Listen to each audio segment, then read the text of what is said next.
역대하 5장 1절에서 14절까지의 말씀입니다. 시작. 솔로몬이 여호와의 전을 위하여 만드는 모든 일을 마친지라.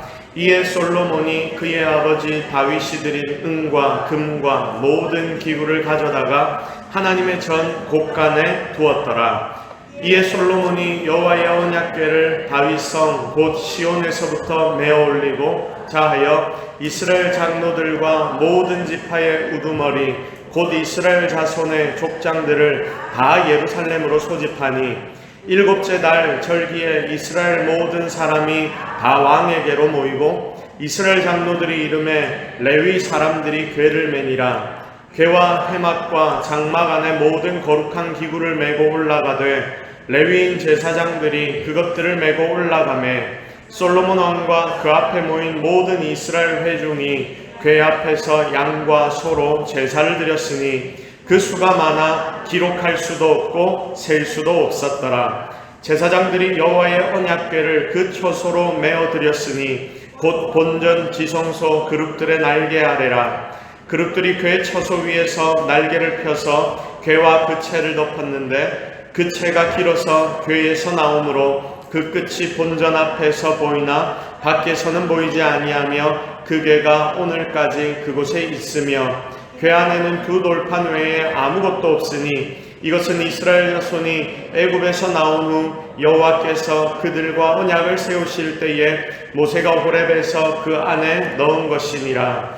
이때에는 제사장들이 그 반열대로 하지 아니하고 스스로 정결하게 하고 성소에 있다가 나오매 노래하는 레위 사람 아삽과 헤만과 여두둔과 그의 아들들과 형제들이 다 세마포를 입고 제단 동쪽에 서서 재금과 비파와 수금을 잡고 또 나팔 부는 제사장 120명이 함께 서 있다가 노래하는 자들이 일제히 소리를 내어 여호와를 찬송하며 감사하는데 나팔 불고 재금 치고 모든 악기를 울리며 소리를 높여 여호와를 찬송하여 이르되 선하시도다 그의 자비하심이 영원히 있도다 하매 그때에 여호와의 전에 구름이 가득한지라. 제사장들이 그 구름으로 말미암아 능히 서서 섬기지 못하였으니 이는 여호와의 영광이 하나님의 전에 가득함이었더라. 아멘. 할렐루야. 하나님께서 지금 우리와 함께 하십니다. 믿습니까? 오늘 이 시간 하나님의 은혜를 풍성하게 누리는 성도들이 되기를 주님의 이름으로 축복합니다. 자, 진짜 채울 것을 채우는 교회라는 제목으로 하나님 말씀 증거합니다. 자, 오늘 말씀해 보니까 성전이 완공이 되었습니다. 첫 성전, 솔로몬 성전이지요. 자, 이게 7년에서 7년 반 정도 완공되는데 걸렸습니다. 이제 완공된 뒤 이 성전을 채우는데 완공되고 나니까 성전 안에 뭔가를 채워 넣어야 하지 않겠습니까? 그래서 거기 가장 중요한 언약궤를 가지고 오는 장면이 오늘의 본문에 기록이 되어 있습니다.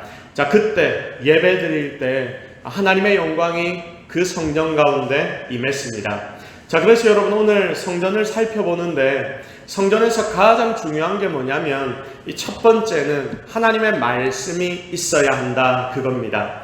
자, 언약궤가 들어온다는 게 어떤 의미입니까? 바로 말씀이 들어온다 이거지요. 말씀이 들어온다. 말씀이신 하나님께서 그 성전 가운데로 들어가신다 이런 의미거든요. 그래서 말씀이 첫 번째로 그 성전 가운데 있어야 한다 이거고요. 둘째는 임재. 하나님이 임재하시는 영광이 바로 그 성전 가운데는 있어야 한다 그것입니다. 자, 현실을 살아가는 우리 교회, 현실 교회, 지금 우리 동서교회도 마찬가지라고 생각이 됩니다. 그래서 이 동서교회는 언약궤, 하나님 그 자체이신 하나님의 말씀이 이곳 가운데 가득 채워져야 하며 날마다 하나님의 임재를 통해서 나타나는 그 하나님의 영광이 구름으로 덮는 그 임재가 이곳에 가득해야 하는 줄로 믿습니다. 여러분, 이 첫 번째가 오늘 말씀 읽었던 10절까지의 말씀이고요. 두 번째가 바로 14절까지의 말씀의 내용입니다. 자, 처음에 1절 서론의 말씀을 한번 보십시오. 이 서론을 보면요, 성전이 완성될 때의 모습을 보여주고 있는데, 자, 건설 기간이 제가 좀 전에 몇 년이라고 했습니까? 7년 정도라고 했죠. 7년에서 7년 반 정도 첫 솔로몬 성전을 건축하는 기간이 걸렸는데, 여러분이 7년의 성전을 건축하는 사이에 그 성전이 정말 아름답게 건축이 되어졌습니다. 자, 그런데 여러분, 이 성전을 짓는 그 모든 재료들은 누가 준비를 한 겁니까? 솔로몬의 아버지 다윗이 다 준비를 했습니다. 자, 그런데 얼마나 많이 이것들을 준비를 해놨던지 다 짓고 난 뒤에도 이 성전을 지었던 그 재료들이 남아 있었다라고 기록이 되어 있습니다. 그걸 오늘 1절 말씀을 보니까 하나님의 전 곳간에 두었다라고 기록을 해놓았습니다. 왜냐하면 이제 성전이 지어지고 나서 계속 사용을 하다 보면 어딘가 증축이 필요하기도 하고 또한 유지 보수도 해야 하니까 이 남은 재료들을 그 안에 곳간에 넣어놨다라고 말할 수도 있지만, 여러분, 남은 걸 성전에 그대로 다 딴 데 전혀 사용하지 않고 집어넣어 놓은 이유는요, 이걸 다른 용도로는 사용하지 않겠다라는 의미가 있다는 것입니다. 하나님의 전을 짓기 위해 모든 것들 다른 용도로는 사용하지 않고 누구를 위해서만 쓰겠다? 하나님만을 위해서 쓰겠다, 그런 의미입니다. 자, 우리 1절의 말씀을 같이 한번 읽어보겠습니다. 시작. 모든 일을 마친지라 이에 솔로몬이 그의 아버지 다윗이 드린 은과 금과 모든 기구를 가져다가 하나님의 전 곳간에 두었더라. 아멘. 자, 보통 우리는 어떤 일을 하려면 내 힘을 분석합니다. 내가 힘이 얼마나 있지, 내 여력이 얼마나 있지, 내 여력이 100 정도라고 생각하면 이제 이 여력을 가지고 내가 해야 할 일들에게 모든 내 힘을 분산을 시킵니다. 내가 가진 것 이거니까 요만큼은 여기에 쓰고 또 이만큼은 여기에 쓰고 남은 건 저기에 써야 되겠다. 하나님의 일은 이 정도로 하고 내 일은 이 정도의 힘을 투자하자. 가정의 일은 또 이 정도로 투자하고, 우리는 이렇게 보통 나의 힘을 계산하여 나누는 것입니다. 이게 인간의 방식이죠. 근데 오늘의 본문을 보니까 하나님 일은 그렇게 하는 게 아닌 듯 합니다. 하나님에 대해 100% 충성하고, 그러면 목사님, 나는 뭘로 삽니까? 나도 내 힘으로 뭔가 살아야 안 됩니까? 여러분, 뭐로 우리가 살아야 합니까? 하나님이 100% 채우시는 것으로 성도들은 살아야 한다, 그것입니다. 그래서 성도의 삶을 보면 어쩔 때는 정말 대책 없는 삶인 것 같을 때가 있습니다. 충성도 100%, 딴 걸 아예 안 보는 거죠. 그리고 하나님이 채워주시는 것도 100%, 이런 삶, 진짜 제대로 하나님 앞에서 이런 삶을 살아내기 시작하면 성경의 믿음의 선배들이 살아내었던 그 믿음의 삶을 우리가 살게 되는 것입니다. 자, 그런데 우리는 어떻게 삽니까? 100% 하나님 앞에 충성 제대로 잘 못하겠으니까 여러분, 힘이 있으면 50%나 하나님 위해서 살고 나머지 50%은 나를 위해서 산다. 그런데 50%라 해도 이것만 해도 정말 큰 것 아닙니까? 나도 먹고 살아야 하니까 이게 우리 방식인데, 오늘 말씀에서는 그렇게 살지 않아야 한다라고 가르쳐 주십니다.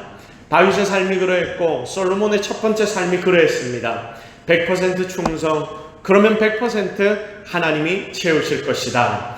자, 그게 마태복음 6장 33절의 말씀이지요. 우리 다 같이 이 말씀을 읽습니다. 시작. 그런즉 너희는 먼저 그의 나라와 그의 의를 구하라. 그리하면 이 모든 것을 너희에게 더하시리라. 아멘.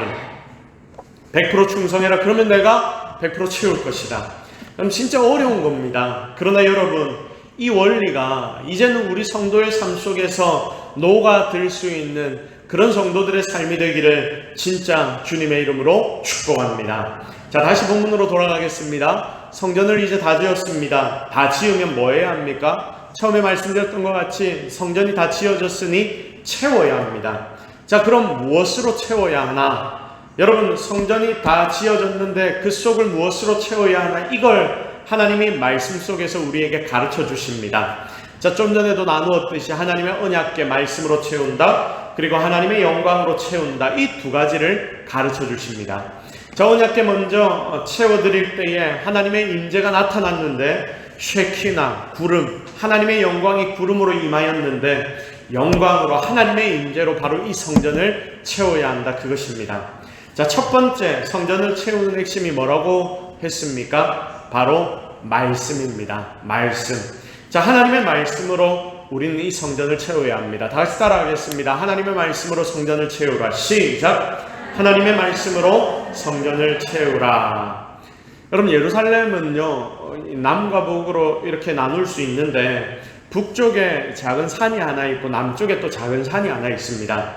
자, 우리나라에서 보는 지금 옆에 있는 이런 산들이 사실은 아닙니다. 그 동네에는 산이 별로 없기 때문에 작은 나지막한 언덕 하나 있는 것만 가지고도 이걸 산이라고 부릅니다. 자, 싱가포르 같은 데도 산이 많이 없다고 하지요. 그 동네는 해발 40m, 50m 돼도 높은 산이라고 합니다. 산이 없으니까 산이 그리운 것입니다. 자, 미국도 중부지방 쪽으로 막 가면요, 산이 없습니다. 시카고 같은 데 그러니까 가면 이민 가는 사람이 한국에 산이 참 많으니까 한국 사람들은 이민 가면 한국이 참 그립지 않습니까? 맨날 평지만 보이니까 이게 산이 보고 싶어서 산을 그리워하는 겁니다. 그래서 산을 한번 내가 보고 싶다 해서 찾아가 보려고 하면 어떻게 가야 하느냐? 자그마치 4시간 정도 차를 몰아야지 한국의 산 같은 산을 볼 수 있다고 합니다. 참 이런 걸 보면 산이 많은 것만 해도 감사할 제목이구나 하는 생각이 드는 것입니다. 그래서 산 없는 나라에 가면 산이 조금만 있어도 거기에다가 성 만들고 거기다가 막 뭘 짓고 막 이렇게 합니다. 예루살렘이 그랬습니다.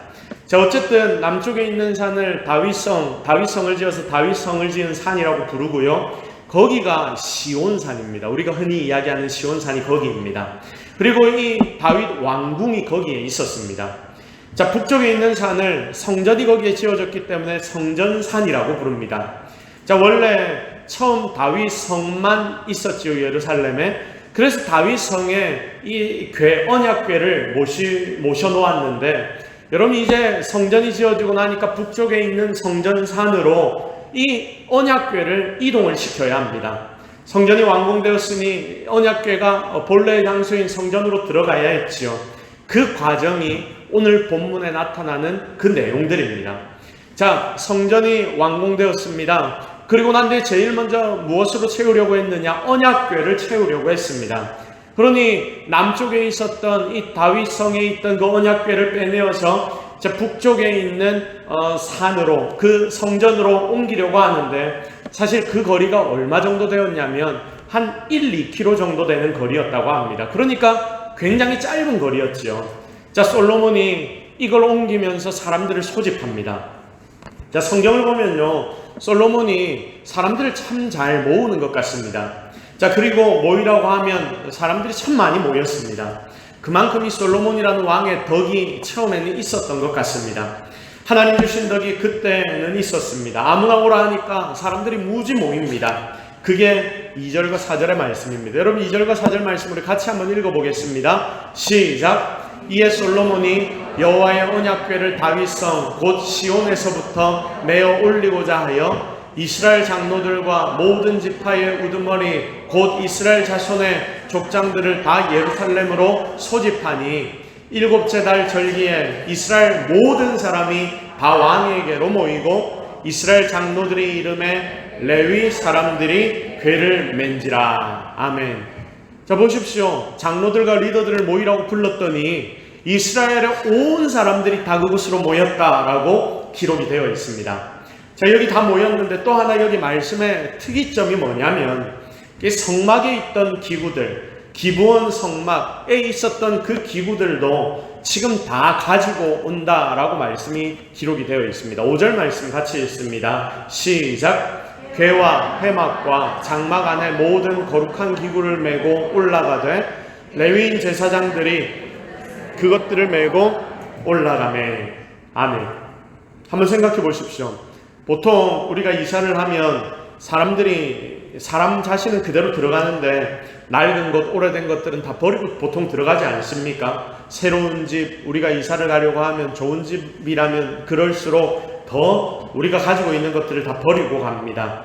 자, 그런데 오늘 말씀을 보니까 여기에는 그렇게 행하지 않고 있습니다. 자, 우리는요, 옹고지신을 배워야 합니다. 자, 옹고, 옛것을 익히고 지신, 새로운 것을 알아야 합니다. 여러분, 우리 신앙인들은 이걸 참 잘해야 합니다. 자, 어떤 이들은요, 맨날 새 것만 좋아하고 지금 시대가 너무나 빨리 변하니까 새로운 것이 최고라고 생각하는 자들이 참 많이 있는데, 여러분, 신앙은 그렇지 않습니다. 신앙에서 이러면 절대로 안 됩니다. 성막에 있던 것들, 하나님이 명령하셔서 만들었던 그 모든 것들을 지금 다 가지고 와서 성전을 하나하나 채우기 시작합니다. 새롭게 만들었다고 옛 버전을 다 버린 게 아니라 옛 것도 같이 굉장히 소중하게 여깁니다. 예를 들면 각 교회마다 중요하게 여기는 부분들이 분명히 있지요. 젊은이 중심으로 교회가 돌아간다 해도 어른들을 무시하면 안 된다라는 말씀입니다. 자, 전통의 그리고 뿌리가 바로 거기에 있기 때문입니다. 그게 얼마나 중요한 것들인지 기억해야 합니다. 그래서 세대 간의 갈등이 있고, 그리고 보통 교회는 어딘가에 집중하면 조금 소외되는 부분들과 부딪히는 부분들이 분명히 있는데, 여러분, 이렇게 부딪히면 안 되는 것입니다. 화평을 교회는 이루어야 합니다. 자, 6절의 말씀을 한번 보십시오. 같이 읽습니다. 시작. 솔로몬 왕과 그 앞에 모인 모든 이스라엘 회중이 궤 앞에서 양과 소로 제사를 드렸으니 그 수가 많아 기록할 수도 없고 셀 수도 없었더라. 아멘. 지금 양과 소로 이제 제사를 드리는데 얼마나 제사를 많이 드리냐면 기록할 수도 없을 정도의 숫자를 하나님 앞에 지금 바치고 있다라고 기록이 되어 있습니다. 양과 소를 드려서 제사를 드리는데 이게 무슨 제사냐면 화목제입니다.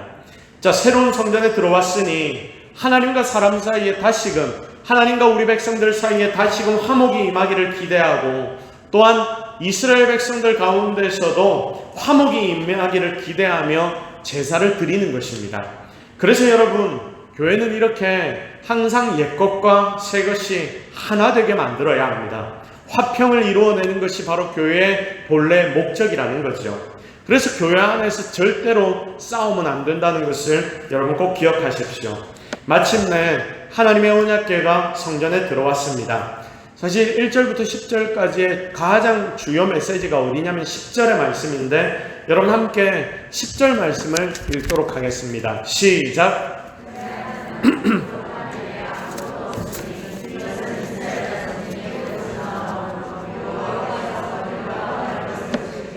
모세가 호렙에서 그 안에 넣은 것이더라. 아멘. 자, 궤를 가지고 안으로 들어갔습니다. 궤 안에 들어갔는데 궤 안에는 두 돌판 외에는 무엇가 있습니까? 없습니까? 아무것도 없습니다. 자, 궤 안에는, 언약궤 안에는 두 돌판만 있습니다. 하나님의 언약궤 안에 두 돌판만 있다라고 말씀합니다. 자, 그래서 여러분, 교회 안에는 하나님의 말씀이 가장 먼저 교회를 채워야 한다. 이게 제일 중요한 것입니다. 근데 여러분, 말씀을 보면서 조금 이상한 부분들이 있지 않습니까? 말씀을 보면서 좀 이상한 부분들이 있지 않습니까? 언약궤 안에 뭐가 들어있는지 여러분 대충 다 알 겁니다. 보통 언약궤 안에 뭐가 들어있다고 여러분 이야기합니까? 언약궤 안에 여러분 뭐가 들어있습니까? 세 가지지요. 아론의 쌍난 지팡이, 만나를 담은 항아리, 그리고 언약의 두 돌판이 있다. 여러분, 보통 우리가 이걸 압니다. 근데 오늘 말씀을 보니까 뭐라고 기록이 되어 있냐면, 이 궤 안에는 두 돌판 외에는 아무것도 없다라고 기록이 되어 있습니다. 두 돌판 외에는 아무것도 없다. 여러분, 이거 보면서 좀 이상하지 않습니까? 분명히 세 가지가 들어있다고 우리는 아는데 왜 세 가지가 아니라 한 가지만 들어있다라고 이야기하느냐. 자, 히브리서 9장 4절 말씀을 한번 같이 보겠습니다. 시작. 그 망로와 사면을 금으로 싼 언약궤가 있고 그 안에 만나를 담은 금 항아리와 아론의 쌍난 지팡이와 언약의 돌판들이 있고. 아멘. 자, 우리는 보통 히브리서 9장 4절 말씀을 보면서 이 세 가지가 이 안에 들어있다라고 생각을 합니다. 자, 그런데 오늘 말씀을 보니까 하나님의 돌판밖에 없다라고 기록이 되어 있습니다. 자, 이런 말씀을 보면 우리는 궁금해해야 합니다. 왜 성경이 지금 이렇게 기록이 되어 있지? 저 뒤에는 세 가지 들어있다 했는데 여기는 왜 한 가지밖에 안 들어있지? 아직까지 안 넣었나? 여러분, 안 넣지는 않았을 겁니다. 왜냐하면 아론이 죽은 지 이미 시간이 많이 지났기 때문입니다. 자, 그래서 여러분, 이걸 좀 더 자세히 살펴볼 필요가 있습니다. 자, 출애굽기 25장 16절 말씀을 함께 읽어볼까요? 시작. 내가 네게 줄 증거판을 궤 속에 둘지며. 보십시오. 자, 하나님께서 모세에게 준 두 증거판 돌판은 어디에 들어갑니까? 궤 속에 들어갑니다. 자, 두 돌파는 궤 속에 들어갔습니다. 자, 출애굽기 16장 33절과 34절을 한번 보겠습니다. 시작. 항아리를 가져다가 그 속에 만나 한 호멜을 담아 여호와 앞에 두어 너희 대대로 간수하라. 아론이 여호와께서 모세에게 명령하신 대로 그것을 증거판 앞에 두어 간수하게 하였고. 여러분, 만나 담은 항아리가 나오는데 이건 어디에 있다고 했습니까? 증거판 앞에 있다고 했습니다. 자, 이 증거궤 안이 아니라 증거판 앞에 있다라고 기록이 되어 있습니다. 자, 민수기 17장 10절 말씀 우리 같이 읽습니다. 시작. 여호와께서 또 모세에게 이르시되 아론의 지팡이는 증거궤 앞으로 도로 가져다가 거기 간직하여 반역한 자에 대한 표징이 되게 하여 그들로 내게 대한 원망을 그치고 죽지 않게 할지니라. 아멘. 자, 여러분, 아론의 지팡이는 또 어디에 놔뒀다 합니까? 증거궤 앞으로. 자, 그러니까 성경에 보면 이 두 돌파는 이 안에 들어있는 것이고요. 그리고 나머지 두 개는 어디에 있는 것이다? 앞에 있는 것이다 라고 기록이 되어 있습니다. 여러분, 이걸 다 합쳐서 앞에 있든 안에 있든 이걸 전부 다 합쳐서 언약궤라고 부르니까 보통 신약만 우리가 보아서 이 세 가지가 다 안에 들어가 있다라고 착각을 하는데, 여러분, 안에는 돌판이 들어있는 것이고 앞에는 쌍난 지팡이와 항아리가 들어있다. 지팡이 자체가 길 텐데 어떻게 지팡이가 그 안에 들어가 있을까? 그 고민을 제가 어릴 때 좀 했었거든요. 아마 앞에 놓아둔 쌍난 지팡이와 그리고 거기에 만나를 보관한 항아리가 있었을 것이다, 이렇게 예측이 되는 것입니다. 자, 어쨌든 중요한 메시지가 그럼 뭐냐? 자, 지금 성전을 짓고 처음으로 채우는데 언약궤가 성전 안으로 제일 먼저 들어가는데 거기에서도 제일 중요한 게 무엇이다? 두 돌판이다. 하나님의 말씀이다. 하나님의 말씀이 그 중심을 자리 잡아야, 하나님의 성전의 중심에 하나님의 말씀이 있어야지 그게 제대로 된 성전이 되고 교회가 된다. 하나님 우리에게 이것을 가르쳐 주십니다. 자, 원래 언약궤라고 불리는 이 세 가지가 전부가 다 중요한 건 맞습니다. 다 필요한 것입니다. 만나 담은 항아리를 하나님 왜 그 앞에 놓아두라고 했을까요? 자, 이건 먹고 사는 문제지요. 만나, 먹고 사는 문제, 우리의 먹고 사는 문제. 자, 이것도 하나님이 우리에게 공급하셔서 니들이 먹을 것, 입을 것, 그리고 살아갈 곳, 그것을 내가 책임져 줄 것이다. 내가 너희를 공급할 것이다. 그거니 걱정하지 마. 이걸 가르쳐 주는 것이 바로 만나를 담은 항아리 아닙니까? 또 하나, 아론의 쌍난 지팡이는 통치를 의미합니다. 하나님의 통치. 하나님이 직접 우리를 통치하신다, 그것입니다. 너네가 너네 집을 통치하는 거 아니라, 니네 회사를 니네가 통치하는 게 아니라, 니네 교회를 니네가 통치하는 게 아니라, 너 자신을 네가 통치하는 게 아니라 누가 통치하신다? 하나님이 통치하신다. 그리고 이 두 돌파는 하나님 자신이신 하나님의 말씀입니다. 이 세 가지가 우리의 인생에 다 필요하다, 그런 의미가 되는 거죠. 근데 여러분, 이 세 가지 중에 인생에서 이것들이 충돌될 때가 덜어 있습니다. 먹고 사는 문제 분명히 하나님 다 해결해 주신다고 했는데, 여러분, 아무 걱정 근심 없이 내 먹고 사는 문제 다 하나님 앞에 맡기면 여러분 살아가고 있습니까? 그렇지 않을 때가 너무나 많습니다. 이게 때로는 내 삶에서 말씀과의 충돌이 일어날 때가 있습니다. 어떻게 먹고 살까? 이 고민은 우리 인생에서 끊임없는 고민이자 숙제이자 질문입니다. 본성이라는 겁니다. 이걸 걱정 안 한다는 건 우리가 본성을 깬다는 의미와 똑같습니다. 그러나 주님은 마태복음 6장에서 우리에게 무엇 먹을까, 무엇 입을까, 무엇 마실까 염려하지 마라. 먹고 사는 것보다 뭐가 중요하다? 하나님의 말씀이 중요하다. 하나님의 말씀으로 니들이 살아야 한다. 이걸 강조하십니다. 니들 본성을 깨고 이겨내야 한다라고 말씀하시는데, 여러분, 이게 먹고 사는 문제가 필요 없다라는 것이 아니라 이것들이 충돌할 때에 우선순위가 뭐냐면 바로 하나님의 말씀이다. 이 말씀을 붙들면 니들이 눈을 깜깜하게 만드는 먹고 사는 이 문제조차도 내가 니들이 말씀 붙잡을 때에 다 해결해 줄 것이다. 이걸 하나님은 우리에게 가르쳐 주시고 계십니다. 그래서 마태복음 4장 4절에서 하나님 우리에게 그렇게 말씀하시죠. 함께 읽어볼까요? 시작. 기록되었으되 사람이 떡으로만 살 것이 아니요 하나님의 입으로부터 나오는 모든 말씀으로 살 것이라 하였느니라 하시니. 아멘. 또 하나 더. 자, 이렇게 사람이 살아가다 보면 갈등이 생기죠. 자, 그래서 통치가 중요합니다. 통치, 다스림이 중요합니다. 자, 통치를 쉬운 말로 우리가 바꾸면 정치라고 이야기를 할 수 있을 것 같습니다. 살면서 우리 삶에 조정이 되는 모든 것을 큰 카테고리로 보면 정치라고 말할 수 있을 것입니다. 자, 성도 여러분, 그러면 교회 안에서도 정치가 필요합니까? 교회 안에서도 정치가 필요할까요? 예, 필요합니다. 자, 교회에서는 두 가지가 필요합니다. 첫 번째가 뭐냐면 하나님의 은혜입니다. 그리고 두 번째가 뭐냐면 정치입니다. 교회가 막 은혜가 넘치고 말씀이 넘쳐나서 모든 성도가 100% 완벽하게 하나님 말씀의 원리대로 살아간다면 그곳에는 정치가 필요 없어질 것입니다. 왜냐? 완벽한 하나님의 다스리심이, 하나님의 통치가 하나님의 말씀을 따라 살아가는 100% 완전하게 사는 성도들의 삶에 너무나 자연스럽게 드러나기 때문입니다. 그런데 우리는 아무리 변해도 지금 당장 내가 믿음으로 뜨거워졌다 하더라도 조금 시간이 지나면 그것이 식고 내 속에 죄된 본성이 드러날 때가 있습니다. 그래서 이해관계와 이해관계, 이익과 이익이 충돌을 하는 때가 자주 생겨난다는 거죠. 이걸 여러분 절대로 부정해서는 안 됩니다. 그때 필요한 게 여러분 뭐냐? 바른 하나님의 통치를 보이기 위한 바른 길, 그것이 바로 정치, 이 정치가 필요하다는 것입니다. 여러분, 목사님들도 노회 총회 모이면 정치를 합니다. 목사님들도 욕심을 다 못 버립니다. 그러면 그것 가지고 내가 옳다 네가 옳다 끝까지 싸워야 합니까? 안 되지요. 그러니 정치가 필요한 것입니다. 각자 욕심이 부딪힐 때 바르게 조정해 줄 수 있는 것이 정치입니다.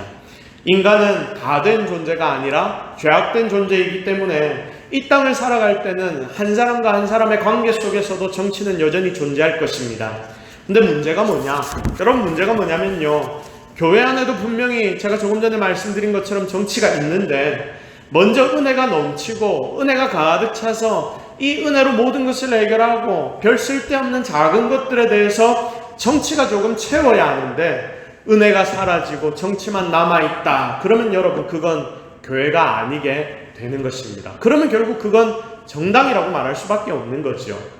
자, 먼저 교회는 은혜가 넘쳐야 합니다. 진짜 좋은 교회는 은혜가 한 90%, 80-90% 이상 차지하는 교회. 그러면 여러분, 모든 게 다 은혜 가운데 사랑과 은혜로 해결이 돼버립니다.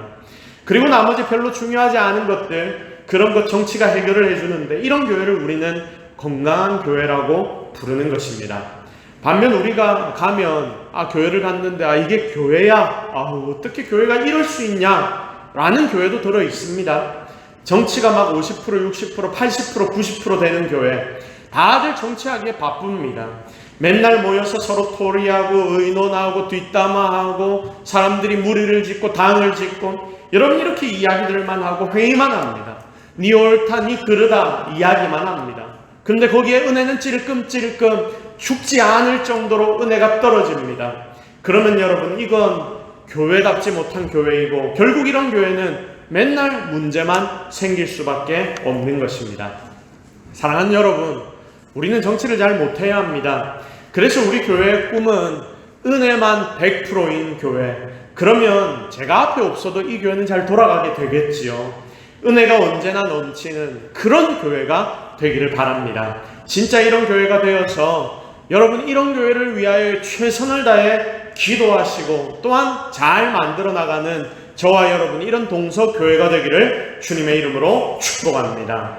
그래서 여러분, 정치와 말씀이 충돌할 때가 있거든요. 자꾸 정치 쪽으로 우리 머리를 굴려서 뭔가 답을 거기에서 찾고 구하면 안 되고요.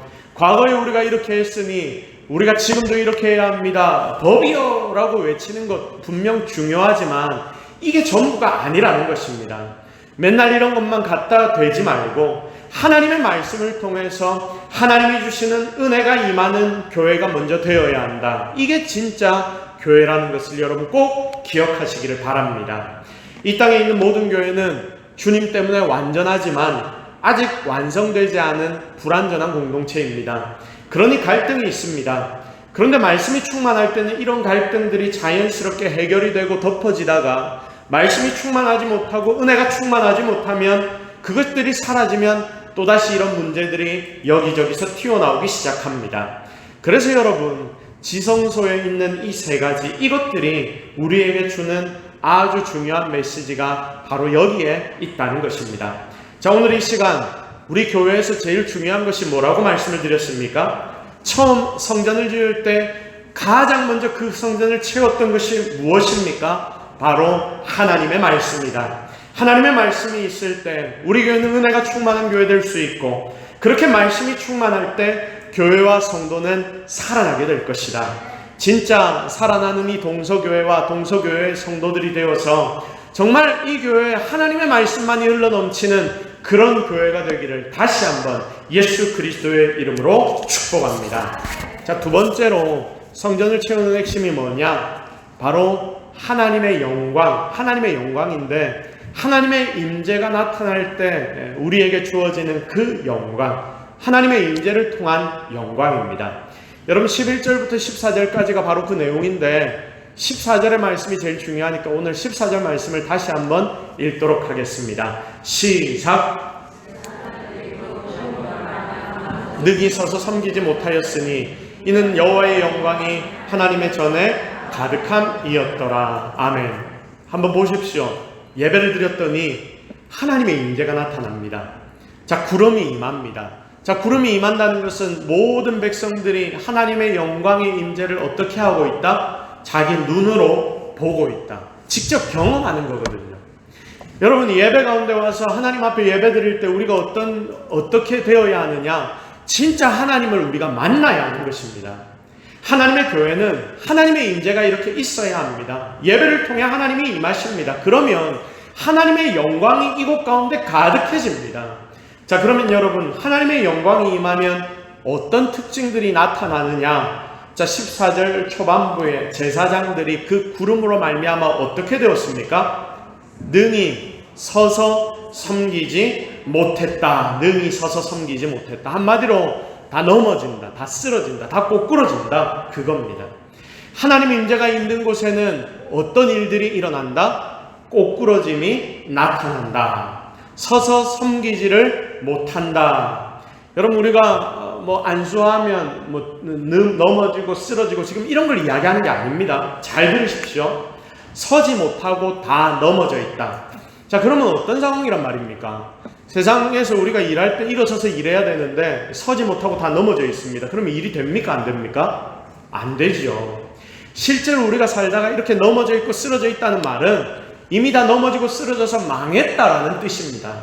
그런데 여러분, 교회는 다르다는 거죠. 세상에서는 내가 넘어지고 쓰러지면 망했다 하는데 교회에서는 내가 넘어지고 쓰러지니까 어떻게 부르느냐? 이게 진짜 교회고 하나님의 은혜가 임했고 하나님의 임재가 임한 것이다 라고 말씀하는 것입니다. 모든 성경에 보면요, 하나님의 영광을 보고 하나님의 임재를 경험할 때 모두가 다 쓰러집니다. 이사야도 쓰러집니다. 베드로도 쓰러집니다. 모두가 다 엎어졌습니다. 하나님 앞에 넘어졌습니다. 주님, 나는 죄인입니다. 나를 떠나소서. 화로다 나여 망하게 되었도다. 내가 죄 가운데 있으면서 영광의 하나님을 보았도다. 이렇게 다 고백하면서 쓰러지게 됩니다. 여러분, 쓰러지는 것이 영광이 있는 교회입니다. 그래서 하나님의 영광이 있는 교회에는 꼿꼿하게 서 있는 사람이 아무도 없어야 합니다. 진짜 하나님 제대로, 그러니까 우리가 섬기는 마음이 뭐냐면, 여러분, 거꾸러져서 넘어져서 섬기는 것, 쓰러져서 섬기는 것, 내가 죽어서 주님을 섬기는 것, 이게 진짜 교회인 줄로 믿으시기를 바랍니다. 보통 이런 말씀 들으면 다른 이들에게 이렇게 말하죠. 넌 왜 이렇게 목이 뻣뻣해서 그렇게 서 있냐? 빨리 꿇어, 빨리 꿇어. 여러분, 그렇게 꿇으라고 이야기한다고 내가 꿇어집니까? 내 옆에 다른 성도가 와서 너 좀 꿇어, 너 자존심 좀 죽여, 너 좀 교회에서 죽어, 이렇게 이야기한다고 내가 내 마음대로 죽어집니까? 이렇게 재촉한다고 꿇어집니까? 절대 안 꿇어집니다. 내가 살거든요. 그런데 하나님의 영광의 임재가 나타나기 시작하면 모든 인생들은 그 하나님의 영광의 임재 앞에서 고개를 들지 못하는 것입니다. 다 엎드려지는 거예요. 예배를 드릴 때마다 하나님을 만나고 경험하며 하나님의 살아계심을 내가 너무나 확실하게 느끼며 누리면 그 하나님이 살아계신데 그 하나님 앞에 내가 어떻게 서 있을 수 있다는 말입니까? 하나님의 영광이 이 예배 가운데 임하고 교회 가운데 임할 때에, 성도 가운데 임하기 시작할 때에 모든 인생들은 그 하나님 앞에서 고개 들지 못하는 것입니다. 하나님의 영광이 임할 때 우리는 쓰러질 수 있고, 그리고 그때 우리는 진짜를 경험하게 되는 것입니다.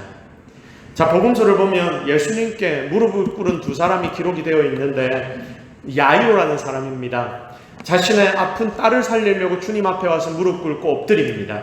수로보니게 여인도 귀신 들린 자기 자녀를 살리려고 주님 앞에 무릎을 꿇고 엎드립니다. 아빠 엄마가 무릎을 꿇습니다. 부모가 무릎 꿇고 자녀를 살려달라, 아주 간절한 사랑이죠. 바로 거기서 기적이 일어나는 것입니다. 여러분, 지금 이 자리에 앉아있는, 그리고 영상을 통해 예배하는 모든 성도들, 여러분들의 마음 가운데는 모두가 다 불안감이 있습니다. 여러분, 세상이 평안할 때도 우리의 마음에는 불안감이 있는데, 여러분 지금 코로나 사태로 굉장히 힘들고 어려울 때, 눈앞이 전혀 보이지 않을 때, 여러분 우리의 불안감은 더욱더 커집니다. 앞이 전혀 안 보이는 것만 같습니다. 어지럽습니다. 내가 어떻게 해야 할지를 모를 때가 너무나 많은 거죠. 그런데 이때 우리가 해야 하는 일이 과연 무엇이냐, 이것저것 바라보면서 찾아다니면서 내가 뭐 해야 할지 고민하기에 앞서서 우리는 먼저 하나님의 영광을 바라보고 그 영광 앞에 무릎 꿇는 자들이 되기를 주님의 이름으로 축복합니다. 답 없잖아요. 여기저기 찾아보십시오. 답이 있습니까? 정확한 정답이 내 눈에 보인다면 나 그거 하겠습니다. 근데 정답 없습니다. 그러니 살아계신 하나님 우리가 알기 때문에, 하나님 살아계시다는 것 확신하기 때문에 그 하나님의 임재 앞에서 살려달라고 무릎 꿇고 기도해야 하는 것입니다. 이거밖에 없는 거예요. 하나님을 직접 우리가 경험하게 되면 이렇게 무릎이 절로 꿇어지는데, 이때 하나님의 기적과 영광은 더욱더 크게 우리의 삶에 임하게 되는 것입니다. 보세요. 여기에 서서 섬기지 못하게 되었다. 이게 무슨 말입니까? 사람이 할 수 없는 일이다, 그거죠. 사람이 할 수 없는 것. 다니엘서에서는 이런 일들을 은밀한 일이라고 표현하는데, 불가능한 일, 그러니까 하나님의 일이 되는 겁니다.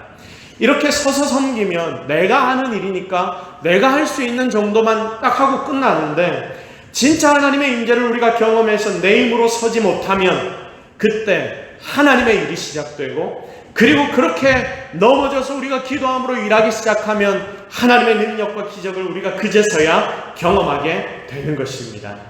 이렇게 우리는 내 일하는 사람이 아니라 하나님의 일을 하는 사람이 되어야 합니다. 내 힘으로 안 됩니다. 내 능력으로 안 됩니다. 못합니다. 나는 서서 일할 수 없습니다.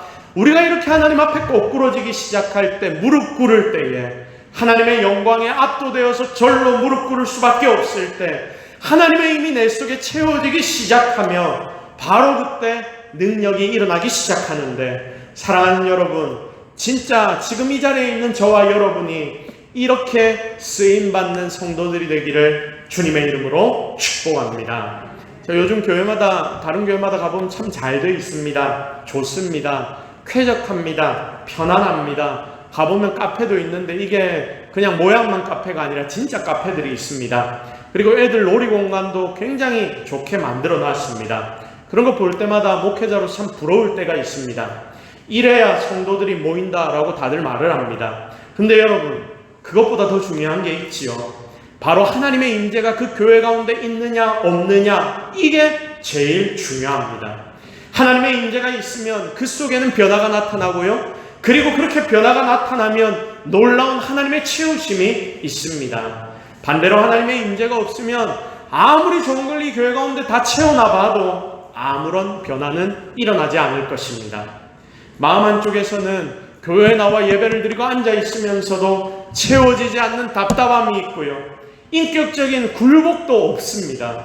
신앙은 하나님 앞에 내가 지는 건데 맨날 내가 이깁니다. 하나님 앞에.